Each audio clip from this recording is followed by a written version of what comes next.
Hey guys. सो आज के इस वीडियो में हम लोग डिस्कस करेंगे टॉबिन्स पोर्टफोलियो बैलेंस अप्रोच।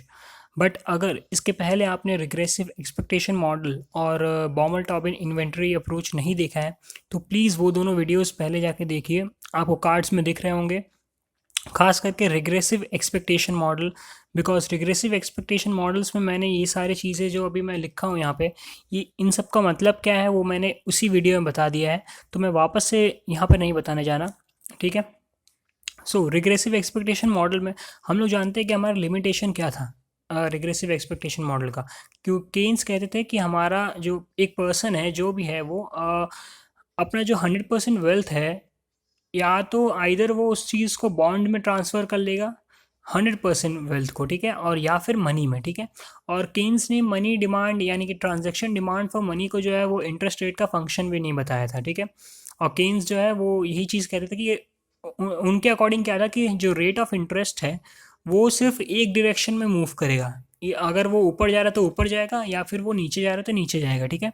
और इसी कारण उन्होंने बॉन्ड को भी रिस्की नहीं माना था, और इसलिए उन्होंने ये कंसेप्ट लाया कि 100% वेल्थ जो है वो बॉन्ड या मनी में ट्रांसफ़र करेंगे जो डिफरेंट इंडिविजुअल्स हैं, depending on the market rate of interest. ठीक है। बट क्योंकि हम सब जानते हैं रियलिटी में ऐसा पॉसिबल नहीं है।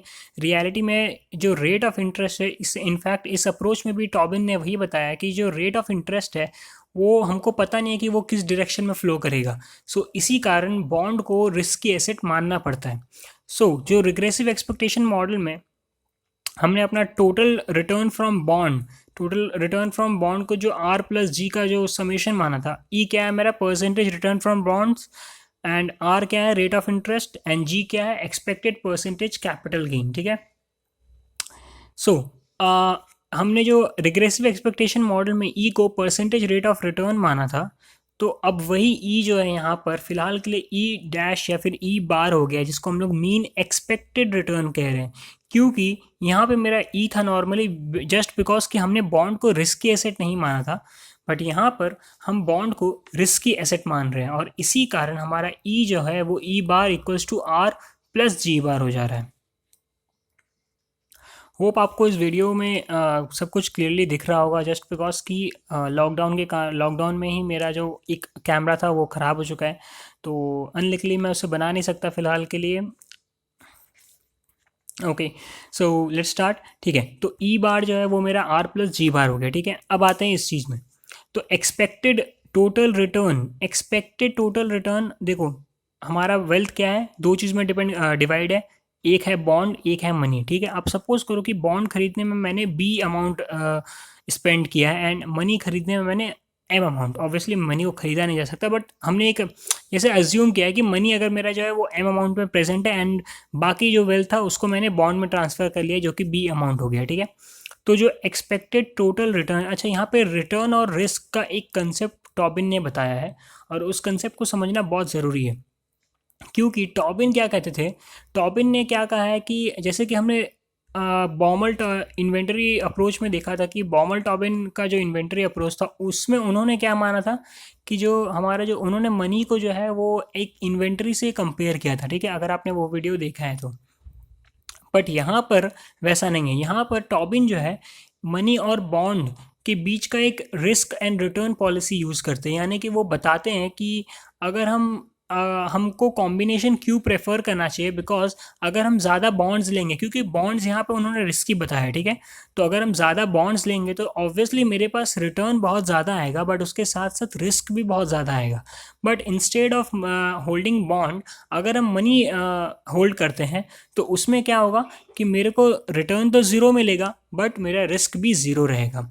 तो इसीलिए वो प्रेफर करते हैं कि एक रिस्क एंड रिटर्न का कॉम्बिनेशन प्रेफर करना ज़रूरी है, instead of holding either all bonds and all money. Okay, तो एक्सपेक्टेड टोटल रिटर्न उनका कितना हो गया, क्योंकि यहाँ से मेरे को देखो बॉन्ड से जो मेरे को रिटर्न था वो इतना है। ठीक है, मीन एक्सपेक्टेड रिटर्न है बॉन्ड से। अब ये तो एक बॉन्ड से था। ठीक है, बट यहाँ पर जो मेरा बॉन्ड है, टोटल बी अमाउंट ऑफ जो बॉन्ड है वो मेरा बी हो गया तब, क्योंकि मेरे पास total B amount of bond है, तो बी इंटू ई बार ये मेरा टोटल हो गया, and M amount of money है, बट इसके साथ जो मेरा रिटर्न है वो ज़ीरो है, तो इसीलिए एम इंटू ज़ीरो हो गया। ठीक है, तो टोटल एक्सपेक्टेड रिटर्न जो है वो मेरा इतना हो गया। अब आते हैं नीचे। ओके, तो standard deviation of return on a bond is this, ठीक है, सिग्मा जी, जिसको हम लोग कह रहे हैं, यानी कि एक बॉन्ड से जो मेरे को जो स्टैंडर्ड डेविएशन, यानी कि यहाँ पे हम समझ सकते हैं एक तरह का रिस्क। तो जो मेरे को एक पर्टिकुलर बॉन्ड से, ईच बॉन्ड से जो मेरे को रिस्क मिल रहा है वो इतना मिल रहा है, ठीक है। तो उसके अकॉर्डिंग मेरा जो टोटल रिस्क है टू बाई होल्डिंग बॉन्ड, ठीक है ना, बॉन्ड को होल्ड करने में मेरे को रिस्क कितना मिल रहा है, तो टोटल रिस्क मेरा बी इंटू सिग्मा जी होगा, क्योंकि टोटल बॉन्ड तो मेरे पास बी अमाउंट है। ओके, सो अब देखो यहाँ पे क्या चीज़ आता है, क्योंकि इस इक्वेशन में b इंटू ई बार क्या है मेरा r प्लस जी बार, तो इसमें इसका वैल्यू हम लोग पुट कर सकते हैं। तो मेरा जो r बार टी है, यानी कि जो टोटल रिटर्न फ्रॉम बॉन्ड है, उसमें b इंटू ई बार यानी कि r प्लस जी बार, ठीक है। और ये सिग्मा टी यानी टोटल रिटर्न जो है b इंटू सिग्मा जी, जिसको हम लोग इक्वेशन 1 और इसको इक्वेशन 2 मानते हैं। ओके, सो देखो फ्रॉम इक्वेशन 1 अब इस चीज़ से हम b का वैल्यू निकाल सकते हैं एंड यहाँ पे b का वैल्यू पुट कर सकते हैं, बहुत ही इजी नॉर्मल मैथमेटिक्स है, ठीक है। अब यहाँ से हम लोग कर्व भी ड्रॉ कर सकते हैं कि किन किन चीज़ों का कर्व, देखो यहाँ पे क्या है रिटर्न है, यहाँ पे क्या है टोटल रिस्क है, तो एक रिस्क एंड रिटर्न का कर्व मेरे को यहाँ पे मिल जाएगा। अगर हम इसको रिटर्न को अगर हम y पकड़ रहे हैं और ये m है और मेरा जो टोटल रिस्क है इसको हम लोग x पकड़ते हैं, तो प्लस सी, यहाँ पे इंटरसेप्ट यहाँ पे ज़ीरो है, तो प्लस सी का वैल्यू ज़ीरो हो गया और y इंटू एम एक्स हो गया, ठीक है। तो ये स्ट्रेट लाइन अपवर्ड स्लोपिंग हो गया, ठीक है, risk and return and risk के लिए। अब बॉन्ड्स के लिए भी सिमिलर चीज़ हम लोग अपना सकते हैं, बॉन्ड के लिए भी वही, अगर हमारा b जो है वो y है और स्लोप जो है वो 1/σg है और t यहाँ पे सिग्मा t जो है वो मेरा x है, यानी कि यहाँ पे सिग्मा t जो है टोटल रिस्क जो है वो, अगर हम उसको x पकड़ते हैं, सिमिलरली यहाँ पे भी इंटरसेप्ट जीरो है, तो मेरा यहाँ पे जो स्लोप है m जो है यहाँ पे वो 1/σg हो गया, ठीक है। तो यहाँ पे बॉन्ड का भी हम लोग कर्व ड्रॉ कर सकते हैं। अब मैं दिखाता हूँ इसका कर्व कैसा होगा। ओके, सो देखो यहाँ पे मेरा जो इक्वेशन था रिस्क एंड रिटर्न वाला, सॉरी रिटर्न एंड रिस्क वाला, तो उसका इक्वेशन कुछ इस तरह से था, जहाँ पे मेरा स्लोप जो है वो इतना है, तो अपवर्ड स्लोपिंग दिस हो गया, देखो रिटर्न एंड रिस्क, ठीक है। सिमिलरली बॉन्ड या फिर वेल्थ, अगर हम लोग टोटल वेल्थ कंसिडर कर रहे हैं यहाँ पे, तो ऑब्वियसली अगर इस पॉइंट पे सपोज करो, यहाँ पे देखो 1/σg ये मेरा स्लोप हो गया, ठीक है, ये मेरा स्लोप हो गया और मेरा रिस्क एंड वेल्थ या फिर बॉन्ड जो भी हम लोग कंसिडर करते हैं, ठीक है।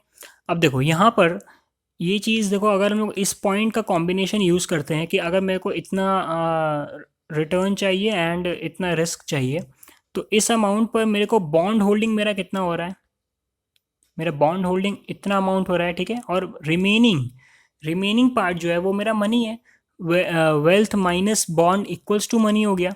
तो जो रिमेनिंग पार्ट है ये मेरा वेल्थ माइनस बॉन्ड है, जिसको हम लोग मनी कह रहे हैं, ठीक है। तो इस तरह से इस चीज़ को डिटरमाइन करते हैं, ठीक है। कोई भी इस पॉइंट पे हम कोई भी कॉम्बिनेशन ले सकते हैं रिस्क एंड रिटर्न का, तो उसके अकॉर्डिंग मेरा जो है बॉन्ड होल्डिंग हमको पता चलेगा और उसके अकॉर्डिंग मेरा मनी होल्डिंग कितना है वो हमको पता चलेगा, ठीक है।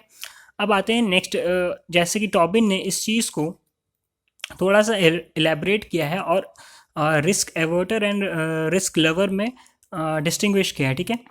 अब आते हैं उस चीज़ में।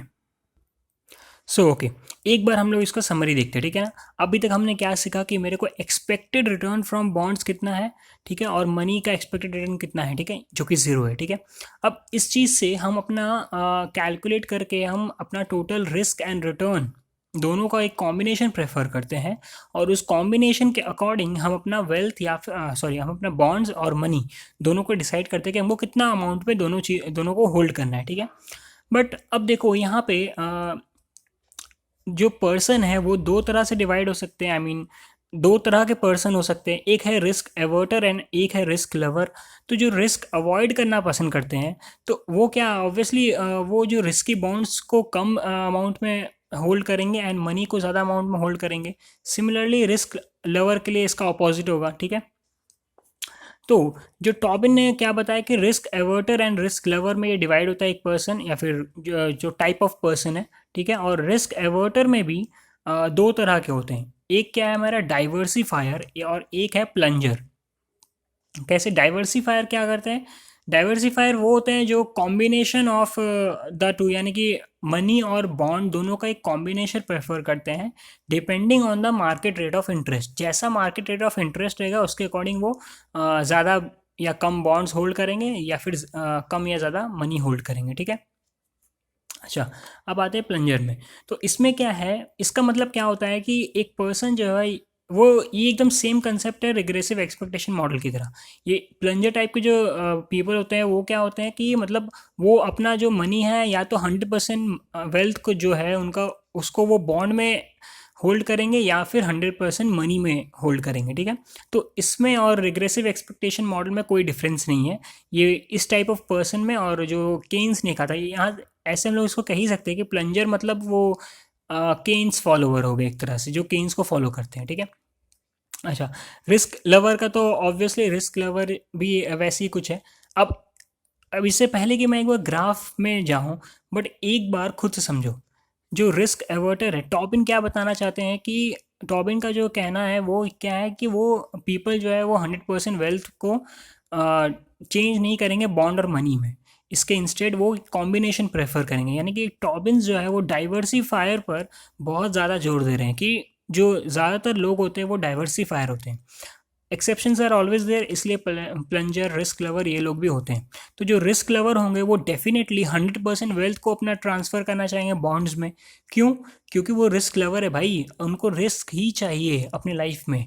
तो क्योंकि उनको ज़्यादा रिटर्न चाहिए, उनके अंदर बहुत ज़्यादा लालच है, उनको ज़्यादा रिटर्न चाहिए। तो ज़्यादा रिटर्न के लिए उनको बॉन्ड्स के पास ही जाना पड़ेगा। एंड ऑब्वियसली बॉन्ड ज़्यादा रिटर्न तो ऑफर करता है, बट उसके साथ साथ वो ज़्यादा रिस्क भी ऑफर करता है। एंड रिस्क लवर उसको आंख बंद करके ले लेगा क्योंकि वो रिस्क लवर है। अब रिस्क एवर्टर में प्लंजर जो है वो ऐसे टाइप के पर्सन्स है जो एक तरह से इनको भी रिस्क लवर ही कह सकते हैं हम लोग। बट ये जो है अपना डिपेंड, इनके ऊपर डिपेंड करता है कि मतलब जैसे एक चांस ले सकते हैं कि हमको अपना बॉन्ड्स में ट्रांसफ़र करना है या फिर मनी में। या तो ये अवॉइड करेंगे तो एकदम पूरी तरह से अवॉइड करेंगे कि नहीं मैं अपना मनी में ही ट्रांसफ़र कर लूँगा पूरा वेल्थ, या फिर अगर ये नहीं अवॉइड करेंगे तो फिर ये पूरा बॉन्ड में ही चल जाएंगे। इनका वैसा डू और डाई वाला इनका सिचुएशन है, ठीक है। तो इसीलिए, तो अब ऑब्वियसली टॉबिन जो है वो डाइवर्सिफायर पर ही जोर करेंगे। अब इसको हम ग्राफ से देखते हैं एक बार, ठीक है। ओके, तो risk risk lover sorry risk avoider का या फिर रिस्क अवर्टर का जो शेप होता है उनके यूटिलिटी फंक्शन का, वो क्या होता है, कॉनकेव फ्रॉम बिलो। तो ठीक उसी तरीके से है, ठीक है। यहाँ पे देखो हम लोग को एक स्लोप जो मैंने लगा दी, ये 1/σg है, एंड इसका स्लोप भी हमको पता है r+g⁻/σg, ठीक है। इन दोनों का स्लोप मेरे को पता है। अब यहाँ का जो इनडिफरेंस कर्व है ये देखो। अब क्योंकि यहाँ पे प्लंजर जो है वो एक्सेप्टिंग ऑल मनी टाइप वाला है, तो ऑब्वियसली वो इस पॉइंट को ही प्रेफर करेगा, ठीक है, क्योंकि यहीं पर उसको पूरा मनी मिल रहा है और बॉन्ड वो कुछ भी बॉन्ड जो है वो एक्सेप्ट नहीं कर रहा है यहाँ से, ठीक है। तो इस पॉइंट पर उसको पूरा मनी मिल रहा है, ठीक है। तो वो ऑब्वियसली E0 इंडिफरेंस कर्व पर ही रहना पसंद करेगा, ना इसके ऊपर जाएगा ना इसके नीचे आएगा, क्योंकि यूटिलिटी जो है फिर उसको मैक्सिमम यूटिलिटी उसको नहीं मिल रहा है, ठीक है। सिमिलरली जो ऑल बॉन्ड्स वाले प्लंजर है, तो वो क्या प्रेफर करेंगे कि अपना जितना भी वेल्थ है उनको पूरा बॉन्ड में ट्रांसफ़र कर ले। तो अब अगर उनको बॉन्ड में ट्रांसफ़र करना है तो उनको ऑब्वियसली इस पॉइंट को चूज़ करना पड़ेगा, क्योंकि इस पॉइंट पर ही उनको पूरा बॉन्ड्स में उनका वेल्थ ट्रांसफ़र हो जा रहा है। देखो जो वेल्थ है ये पूरा बॉन्ड में ट्रांसफ़र हो जा रहा है उसका, और मनी वो ज़ीरो होल्ड कर रहा है, ठीक है। मनी अमाउंट जो है वो ज़ीरो होल्ड कर रहा है। अच्छा, यहाँ पे इस चीज़ को हम लोग ऐसे भी देख सकते हैं, क्योंकि ये स्टीपर है, ये वाला इंडिफरेंस कर्व स्टीपर है, तो इसलिए उन्होंने इस कॉम्बिनेशन को चूज़ किया है। हम लोग जानते हैं इंडिफरेंस कर्व के बारे में अच्छे से, और ये फ्लैटर है तो ऑब्वियसली इस पॉइंट को हम लोग चूज़ कर रहे हैं। तो ये प्लंजर का है कि प्लंजर जो है वो या तो ऑल मनी वाला यूज़ कर रहा है या फिर ऑल बॉन्ड्स वाला। इस चीज़ को ब्रैंसन में भी बहुत ही अच्छे तरीके से दिया हुआ है। आप ब्रैंसन बुक को अगर फॉलो कर रहे हो तो आपको बहुत ही क्लियरली समझ आ जाएगा टॉबिन्स पोर्टफोलियो क्या है एंड कैसे है, ठीक है। अच्छा, एक और बार रिस्क लवर के पास अगर हम लोग आते हैं, तो रिस्क लवर भी क्या बॉन्ड्स में ही ट्रांसफ़र करेगा अपना पूरा वेल्थ। देखो क्योंकि इस पॉइंट पे मेरे को पूरा वेल्थ मिल रहा है, बॉन्ड में ट्रांसफ़र हो जा रहा है मेरा जो है, इसको हम लोग बॉन्ड कह सकते हैं फ़िलहाल के लिए, क्योंकि ये पूरा वेल्थ जो है वो बॉन्ड में ट्रांसफ़र हो जा रहा है, ठीक है। तो अब उसके पास रिटर्न भी सॉरी रिस्क भी एकदम हाई है, क्योंकि रिस्क भी उसको देखो एकदम हाई मिल रहा है। एंड बॉन्ड भी उसने 100% वेल्थ को बॉन्ड में ट्रांसफ़र कर लिया, ठीक है।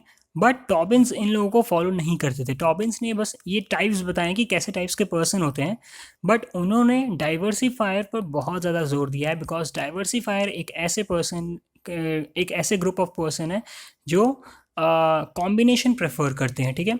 और ये लोग कॉम्बिनेशन प्रेफर करते हैं और इसी कॉम्बिनेशन के बेसिस पर अपना एक पोर्टफोलियो बिल्ड करते हैं, जिसमें मनी एंड बॉन्ड दोनों को साइमल्टेनियसली या फिर इक्वल वैल्यू के अकॉर्डिंग, या फिर इक्वल नहीं तो एटलीस्ट उनके वैल्यू के अकॉर्डिंग उन्हें होल्ड करते हैं। तो देखो, ये है हमारा डाइवर्सिफायर का कर्व। ऑब्वियसली यहाँ मेरा यूटिलिटी कर्व जो है वो मैक्सिमम ऊपर हो रहा है, बट फिर भी हम उसी पॉइंट को चूज़ करेंगे जहाँ पे मेरा जो लाइन है, बजट कंस्ट्रेंट भी कह सकते हैं, फिर जो कहना कहो, रिटर्न एंड रिस्क वाला जो कॉम्बिनेशन का लाइन है, लोकस है, उसके साथ जो मेरा जो इनडिफरेंस कर्व जो इस पॉइंट पे टैंजेंट हो रहा है, वही हमारा मैक्सिमम यूटिलिटी वाला कर्व है। और इस पॉइंट से देखो जो हम लोग चूज़ कर रहे हैं, यहाँ पे मेरे को एक कॉम्बिनेशन मिल रहा है, इतना मैंने बॉन्ड को होल्ड किया हुआ, और बाकी रिमेनिंग जो है W-B, यानी कि ये पार्ट वो मेरा मनी है, ठीक है, मनी होल्डिंग वाला पार्ट है। मतलब ऐसे नहीं, मतलब ऑब्वियसली इस चीज़ को ऐसे इस तरह से दिखा सकते हैं, बाकी मेरा जो है वो मनी वाला पार्ट है, ठीक है। तो अब डाइवर्सिफायर का मतलब यहाँ पे हम लोग बहुत ही क्लियरली तरीके से समझ चुके हैं, और टॉबिन्स ने इन्हीं चीज़ों को बताया कि कैसे डाइवर्सिफायर, एक ग्रुप ऑफ पर्सन जो डाइवर्सिफायर वाले होते हैं वो कॉम्बिनेशन प्रेफर करते हैं, ना कि 100% वेल्थ को ट्रांसफ़र करते हैं। अच्छा, अब इस चीज़ में जो मेरा ड्रॉबैक्स था केन्स रिग्रेसिव एक्सपेक्टेशन मॉडल का, उस चीज़ को देखो। केन्स ने क्या कहा था कि हमारा जो मनी डिमांड है वो रेट ऑफ इंटरेस्ट का फंक्शन, जो मतलब ट्रांजैक्शन डिमांड फॉर मनी है वो रेट ऑफ इंटरेस्ट का फंक्शन नहीं है। बट यहाँ पे हम लोग देख सकते हैं कि जो ट्रांजैक्शन डिमांड फॉर मनी है वो रेट ऑफ इंटरेस्ट का फंक्शन है। कैसे? क्योंकि मेरा रेट ऑफ इंटरेस्ट, क्योंकि उनका क्या कहना था, केन्स का क्या कहना था कि रेट ऑफ इंटरेस्ट जो मेरा एक ही डायरेक्शन में फ्लो करेगा, बट जबकि यहाँ पे जबकि हमको पता है कि रेट ऑफ इंटरेस्ट जो है वो मेरा कोई भी डायरेक्शन में फॉलो कर सकता है, ठीक है, in it can flow in any direction. So इसी कारण मेरा बॉन्ड जो है वो रिस्की एसेट हो गया, और इसी कारण एक ग्रुप ऑफ पर्सन जो है वो कॉम्बिनेशन प्रेफर करते हैं कि ताकि जैसे ही मेरा रेट ऑफ इंटरेस्ट फ्लक्चुएट हो, वो अपने बाकी वेल्थ को भी जो है मनी या फिर बॉन्ड में ट्रांसफ़र कर ले, ठीक है। वो एक कॉम्बिनेशन प्रेफर करते हैं कि ठीक है, वो रिस्क भी प्रेफर कर रहे हैं बट उतना नहीं, एंड वो एकदम न्यूट्रल भी नहीं है, रिस्क न्यूट्रल भी नहीं है, या फिर वो एकदम ही रिस्क अवॉइडर भी नहीं है, वो रिस्क को लव भी करते हैं एंड अवॉइड भी करना चाहते हैं। तो इस चीज़ के लिए वो दोनों एक कॉम्बिनेशन प्रेफर करते हैं, ठीक है। तो यहाँ पे उन्होंने इस ड्रॉबैक को भी सॉल्व कर दिया, और जो ऑब्वियसली जो मैं इतने पूरे वीडियो में जो बोलते आया 100% wealth convert into bond and money, इस ड्रॉबैक को तो उन्होंने बहुत पहले इन्होंने, उनका मॉडल ही ऑब्वियसली इसके ऊपर बेस्ड है कि पर्सन जो है वो 100% वेल्थ को ट्रांसफ़र नहीं करते हैं, बट इसके इंस्टेड वो एक कॉम्बिनेशन प्रेफर करते हैं, ठीक है। होप इस वीडियो में वैसे कुछ था नहीं, बट फिर भी मैं होप करता हूँ कि आपको इस वीडियो में सब कुछ समझ आया। अगर कुछ भी समझ ना आया हो तो कमेंट सेक्शन में कमेंट करना। Thank you for watching my video.